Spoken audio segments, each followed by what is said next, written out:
আমার গাছগুলোকে বিদায় জানাচ্ছি। এবার দীর্ঘদিনের জন্য গ্রামের বাড়ি যাচ্ছি। হ্যালো এভরিওয়ান, আসসালামু আলাইকুম। প্রিয়জনদের সাথে ঈদ আনন্দ উপভোগ করতে চলে যাচ্ছি গ্রামের বাড়িতে।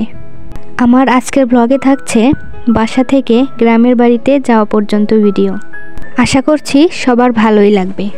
লং টাইমের জন্য বাড়ি যাওয়া হচ্ছে বলে অনেক কাপড়ই নিতে হচ্ছে। ঈদের পরেই আমার অনার্স থার্ড ইয়ারের পরীক্ষা শুরু। সবাই দোয়া করবেন আমার পরীক্ষাটা যেন ভালোভাবে দিতে পারি।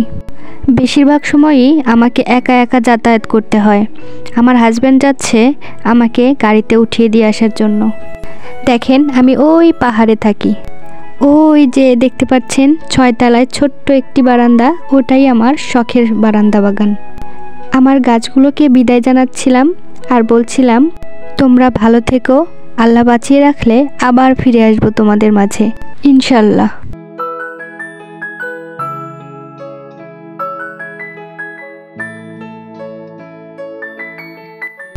দেখতে পাচ্ছেন সামনেই মির্জাপুর ক্যাডেট কলেজ।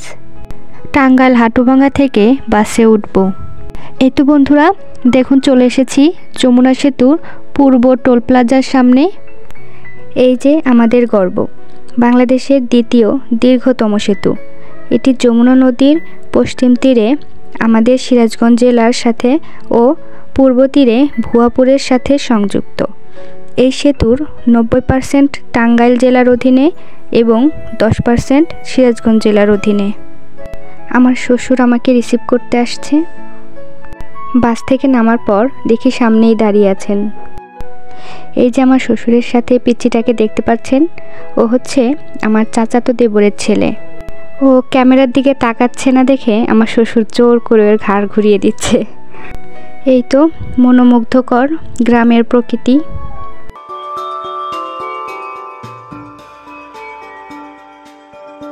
ভ্যান থেকে নামার পর আমার শ্বশুরবাড়ি যেতে অনেকখানি কাঁচা রাস্তা হেঁটে যেতে হয়, যা আমাকে খুবই কষ্ট দেয়। And I feel the most annoyed.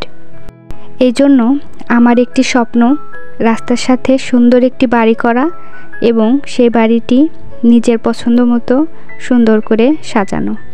সবাই আমার জন্য দোয়া করবেন, আমি যেন আমার স্বপ্নটি পূরণ করতে সক্ষম হই। অবশেষে আমার রুমে চলে আসলাম। এখন সবার সাথে দেখা করে রেস্ট নিব। তো আজকের মতো এখানে বিদায় নিচ্ছি। কথা হবে অন্য কোনো ভিডিওতে। আল্লাহ হাফেজ।